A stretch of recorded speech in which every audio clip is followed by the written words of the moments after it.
Em 2025, o McDonald's encerrava o ano com mais de 45 mil restaurantes em mais de 100 países, quase todos operados por franqueados. Uma rede tão extensa que a mesma sequência, pedir, pagar, receber e seguir viagem, tornou-se reconhecível em culturas completamente diferentes. Mas o elemento decisivo dessa história não nasceu em uma sala de reuniões, nem foi criado por Ray Kroc. Em 1948, Richard e Maurice McDonald fecharam por 3 meses um restaurante lucrativo em San Bernardino, na Califórnia, e desmontaram o próprio modelo de negócio.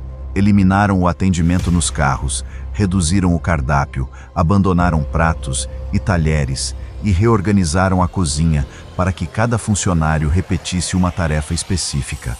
O hambúrguer custava 15 centavos.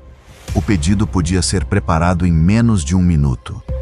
Os irmãos não estavam apenas servindo comida mais depressa. Estavam transformando um restaurante em um sistema. 6 anos depois, um vendedor de máquinas para milkshakes chamado Ray Kroc atravessou o país para descobrir por que aquele pequeno estabelecimento precisava de tantos equipamentos. Aos 52 anos, encontrou uma operação simples, disciplinada e replicável. Os irmãos enxergavam um negócio eficiente. Kroc enxergou algo capaz de ocupar estradas, subúrbios e cidades inteiras. A história do McDonald's nasceu dessa diferença de visão. Como 2 irmãos criaram um mecanismo que redefiniria a alimentação rápida, e como um vendedor construiu, sobre a ideia deles, uma das redes mais poderosas do planeta. Para compreender essa disputa, é preciso voltar ao momento em que velocidade ainda não era a regra. Era o problema que quase ninguém sabia resolver. Muito antes de servir hambúrgueres, Richard e Maurice McDonald aprenderam uma lição menos agradável. Trabalhar durante décadas não garantia segurança. O pai dos irmãos havia passado 42 anos em uma fábrica de calçados de Manchester, em New Hampshire, até ser dispensado por ser considerado velho demais. Para os filhos, a mensagem era clara. O futuro precisava estar sob o próprio controle. Na segunda metade da década de 1920, os irmãos partiram para a Califórnia atraídos pela indústria cinematográfica. Sonhavam enriquecer com filmes, mas encontraram trabalho carregando cenários e operando luzes nos estúdios da Columbia. Recebiam cerca de $25 por semana e permaneciam distantes das funções criativas que desejavam ocupar. Em 1930, juntaram suas economias e compraram um cinema em Glendora. O Beacon tinha 750 lugares, mas abriu justamente quando a Grande Depressão reduzia o dinheiro disponível para entretenimento. Durante 7 anos, as contas se acumularam e o negócio nunca entregou a fortuna imaginada. Os irmãos perceberam, porém, que um pequeno vendedor de bebidas nas proximidades parecia enfrentar a crise melhor do que o cinema. Em 1937, venderam a sala de exibição e mudaram de setor. Construíram o Airdrome, uma pequena barraca próxima a um campo de aviação em Monrovia, onde ofereciam suco de laranja e cachorros quentes. O movimento de viajantes e curiosos tornou a operação lucrativa. Pela primeira vez, Richard e Maurice McDonald encontraram um negócio que dependia menos de grandes sonhos e mais de atender rapidamente pessoas em trânsito. Eles então transportaram a estrutura para San Bernardino e, em 1940, abriram o McDonald's Barbecue. Era um drive-in típico, amplo cardápio, atendentes levando bandejas até os automóveis e espaço para dezenas de carros. Nos fins de semana, o estacionamento podia receber cerca de 125 veículos. As vendas anuais ultrapassavam regularmente $200 mil. O sucesso, entretanto, escondia uma operação difícil de controlar. O cardápio exigia muitos ingredientes, os pedidos variavam, a rotatividade de funcionários era elevada e os jovens permaneciam no estacionamento por longos períodos. Ao analisar as vendas, os irmãos descobriram que a maior parte da receita vinha de apenas 3 produtos: hambúrgueres, batatas e milkshakes. Richard e Maurice McDonald estavam diante de uma escolha incomum: continuar administrando um drive-in rentável ou fechar as portas e reconstruir tudo em torno dos poucos itens que realmente sustentavam o negócio. Em 1948, escolheram arriscar o que já funcionava. Quando as portas reabriram, em dezembro de 1948, quase tudo que os clientes conheciam havia desaparecido. Não havia car hops, pratos, talheres ou dezenas de opções. O pedido era feito no balcão. O cardápio tinha 9 itens e o hambúrguer custava 15 centavos. A transformação fora planejada como uma operação industrial. Em uma quadra de tênis, Richard e Maurice McDonald desenharam com giz a nova cozinha. Os funcionários simularam cada movimento até que grelha, montagem, bebidas e entrega formassem uma sequência contínua. Cada trabalhador teria uma função. Alterações no pedido quebrariam o ritmo. A lógica parecia perfeita. Os clientes, porém, não reagiram como esperado. Motoristas entravam no estacionamento e iam embora quando percebiam que nenhuma atendente se aproximaria. Outros reclamavam do cardápio reduzido. Para o restaurante não parecer abandonado, os irmãos pediram que funcionários estacionassem seus carros diante do prédio. A reforma criada para eliminar desperdícios parecia ter eliminado também o público. Por meses, Richard e Maurice sustentaram a ideia. Então, taxistas começaram a aparecer. Depois vieram trabalhadores, famílias e crianças. As filas cresceram. O que afastava parte da antiga clientela, pouca escolha e nenhum atendimento no automóvel, atraía quem desejava comida barata, previsível e rápida. O Speed Service System funcionava. Os lucros anuais chegaram a cerca de $100 mil e os irmãos começaram a licenciar o conceito. Foram vendidas 14 franquias. 10 se tornaram restaurantes em operação. Em 1953, o projeto vermelho e branco passou a usar grandes arcos amarelos para chamar atenção nas estradas. Mas administrar um restaurante eficiente era diferente de construir uma rede. O sistema podia ser copiado. Ainda faltava alguém disposto a controlar os detalhes e transformar unidades dispersas em uma organização nacional. Essa pessoa descobriria o McDonald's por causa de 8 máquinas de milkshake. Ray Kroc chegou a San Bernardino em 1954, esperando compreender um pedido incomum de máquinas para milkshakes. O que encontrou foi um restaurante cercado por clientes e uma cozinha capaz de repetir o mesmo processo com velocidade incomum. Os irmãos McDonald já procuravam alguém para conduzir a expansão nacional. Kroc aceitou o desafio. Aos 52 anos, decidiu abandonar a segurança relativa das vendas para apostar seu futuro em um sistema que ainda existia em poucos endereços. A diferença entre eles apareceu desde o início. Richard e Maurice McDonald desejavam licenciar uma operação lucrativa sem perder a tranquilidade conquistada na Califórnia. Kroc imaginava restaurantes idênticos atravessando os Estados Unidos. Não bastava usar o mesmo nome. O hambúrguer, as batatas, o atendimento e a limpeza precisavam obedecer ao mesmo padrão em qualquer cidade. Em 1955, Kroc criou a McDonald's System, Inc. e abriu sua própria unidade em Des Plaines, Illinois. Em 15 de abril, o prédio vermelho e branco, atravessado por 2 grandes arcos amarelos, iniciou as operações. As vendas do primeiro dia chegaram a $366,12. Não era uma fortuna, era uma prova.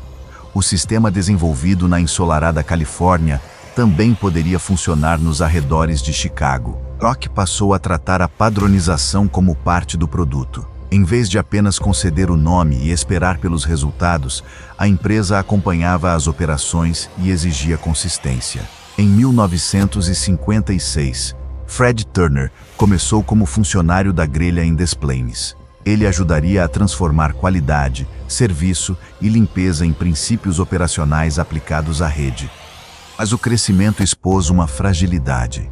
A venda de franquias e a pequena participação sobre o faturamento não geravam dinheiro suficiente para financiar a expansão com a velocidade desejada.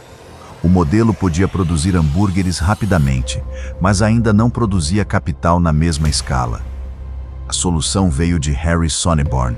Em 1956, foi criada a Franchise Realty Corporation. A empresa passou a controlar terrenos ou contratos de locação e a sublocar os imóveis aos operadores. Assim, o McDonald's obtinha uma fonte mais estável de receita e, ao controlar o endereço, ganhava também poder para exigir que o franqueado respeitasse seus padrões. A partir daquele momento, o McDonald's deixou de depender apenas da venda de comida. Sua expansão passou a combinar três forças: um método de produção criado pelos irmãos, a obsessão operacional de Kroc e uma estrutura imobiliária capaz de financiar e disciplinar a rede. O sistema estava pronto para crescer. O acordo entre seus criadores, porém, não estava preparado para acompanhar essa ambição. Em 1961, cerca de 300 restaurantes já operavam sob o nome McDonald's. A expansão, porém, permanecia presa a um contrato que dividia a autoridade entre Ray Kroc e os irmãos que haviam criado o sistema. Para crescer sem negociar cada mudança, Kroc precisava controlar aquilo que vendia. Por 2,7 milhões de dólares, comprou de Richard e Maurice McDonald os direitos sobre o nome, as fórmulas e o conceito da rede. A operação encerrou a sociedade. Os irmãos conservaram o restaurante original, mas deixaram de controlar a marca construída em sua cozinha. Naquele mesmo ano, o McDonald's abriu a Hamburger University no porão de uma unidade em Elk Grove Village, Illinois. O objetivo não era ensinar apenas como preparar comida, era formar operadores capazes de reproduzir procedimentos e padrões em cidades diferentes. A padronização tornava-se um método transmissível. A escala veio rapidamente. Em outubro de 1965, na primeira convenção da rede, o McDonald's possuía 738 restaurantes nos Estados Unidos. Meses antes, em 21 de abril, a companhia havia aberto seu capital. O dinheiro dos investidores ajudava a adquirir terrenos, organizar fornecedores e construir unidades. A rigidez não eliminou toda a iniciativa local. O Filet-O-Fish, criado pelo franqueado Lou Groen para atrair clientes católicos em Cincinnati, tornou-se em 1965 o primeiro produto acrescentado ao cardápio nacional. Em 1968, o Big Mac, desenvolvido por Jim Deligatti na Pensilvânia, seguiu o mesmo caminho. A inovação podia nascer nas franquias, desde que pudesse ser testada e repetida. Em 1967, a rede chegou ao Canadá e a Porto Rico. O restaurante que começara reduzindo escolhas agora precisava entrar em culturas diferentes sem perder sua identidade. Esse foi o alcance da visão de Kroc: construir uma organização capaz de absorver pessoas, produtos e mercados sem abandonar o controle. Mas, quanto maior o sistema se tornava, mais distante a marca ficava dos dois irmãos que haviam criado sua primeira engrenagem. Quando Ray Kroc morreu, em janeiro de 1984, o McDonald's já não dependia de seu fundador. A empresa possuía administradores treinados, fornecedores integrados, métodos registrados e franqueados submetidos aos mesmos padrões. O sistema havia se tornado maior do que qualquer pessoa que o construíra. Sua influência ultrapassou o setor de alimentação. A divisão de tarefas, o controle de tempo, a padronização dos produtos e a reprodução de experiências quase idênticas passaram a orientar empresas de diferentes segmentos. O restaurante concebido pelos irmãos McDonald tornou-se uma referência mundial de organização baseada em procedimentos. A expansão também transformou a marca em símbolo da globalização. Em janeiro de 1990, mais de 30 mil pessoas foram atendidas no primeiro dia de funcionamento da unidade da Praça Pushkin, em Moscou. O mesmo sistema criado para motoristas da Califórnia agora atravessava fronteiras políticas, econômicas e culturais. Mas a rede descobriu que crescer globalmente não significava servir exatamente o mesmo cardápio em todos os lugares. A empresa preservou seus processos centrais enquanto incorporava produtos regionais, como o Makalu Tikki na Índia, o Macarabia no Oriente Médio e hambúrgueres teriyaki no Japão. A padronização sobreviveu porque aprendeu a admitir diferenças controladas. A escala, porém, trouxe um nível proporcional de vigilância. O McDonald's passou a ocupar o centro de debates sobre nutrição, publicidade, condições de trabalho, origem dos ingredientes, embalagens, resíduos e emissões. Em seus próprios relatórios, a companhia reconhece que a percepção sobre o valor nutricional dos alimentos, as práticas trabalhistas, a cadeia de fornecedores e os impactos ambientais pode afetar diretamente a reputação da marca. Em resposta, a empresa ampliou a divulgação de informações nutricionais, modificou cardápios, estabeleceu metas para embalagens e passou a publicar compromissos ambientais. Essas medidas não encerraram as críticas. Demonstraram, sobretudo, que uma organização desse tamanho não consegue separar eficiência operacional de responsabilidade social. Em março de 2026, existiam mais de 45 mil restaurantes McDonald's em mais de 100 países. Aproximadamente 95% eram operados por franqueados. A empresa, que começou simplificando uma cozinha, tornou-se uma rede mundial de proprietários, fornecedores, imóveis, tecnologia e regras compartilhadas. Esse é o legado mais profundo do McDonald's. Não foi apenas tornar o hambúrguer mais rápido. Foi provar que uma experiência poderia ser dividida em etapas, ensinada, fiscalizada e repetida milhares de vezes. Resta, então, responder quem realmente criou esse poder. Os irmãos que inventaram o mecanismo ou o vendedor que compreendeu até onde ele poderia chegar. Em 1948, Richard e Maurice McDonald fecharam um restaurante lucrativo porque acreditavam que ele ainda poderia funcionar melhor. Reduziram o cardápio, eliminaram o atendimento nos carros e organizaram a cozinha como uma linha de produção. O que criaram não foi apenas uma maneira rápida de preparar hambúrgueres, foi o mecanismo que ajudaria a definir o fast food moderno. Ray Kroc não inventou esse mecanismo. Quando chegou a San Bernardino, em 1954, ele já estava funcionando. Sua contribuição foi perceber algo que os irmãos não desejavam perseguir com a mesma intensidade. Aquela operação poderia ser ensinada, fiscalizada e reproduzida em escala nacional. Por isso, a pergunta sobre quem criou o McDonald's não possui uma resposta simples. Richard e Maurice McDonald criaram o restaurante que poderia ser copiado. Kroc construiu a organização capaz de copiar esse restaurante milhares de vezes. Os irmãos dominaram o espaço entre a grelha e o balcão. Kroc conectou cozinhas, fornecedores, franqueados, imóveis e administradores em um único sistema. A compra dos direitos da empresa, em 1961, transferiu o controle definitivo para Kroc, mas não apagou a origem da ideia. Cada restaurante padronizado ainda carrega, em sua lógica, a decisão tomada por dois irmãos que preferiram reduzir escolhas para aumentar velocidade, consistência e controle. O verdadeiro produto do McDonald's nunca foi apenas o hambúrguer. Foi a previsibilidade. A promessa de que um processo bem definido poderia produzir uma experiência reconhecível, mesmo quando executado por pessoas diferentes, em cidades diferentes e sob culturas diferentes. Esse sistema gerou oportunidades, empregos e negócios locais. Também ampliou debates sobre alimentação, trabalho, publicidade e impacto ambiental. Quanto maior se tornou, maior passou a ser a responsabilidade de responder pelas consequências da própria escala. A trajetória do McDonald's demonstra que inventar uma boa ideia e construir uma instituição capaz de levá-la ao mundo são talentos distintos. Os irmãos criaram a engrenagem. Ray Kroc construiu a máquina. E foi da tensão entre essas duas visões que nasceu uma das marcas mais reconhecidas da história moderna. Toda grande trajetória deixa uma lição. A pergunta é: qual delas você levará para a sua vida?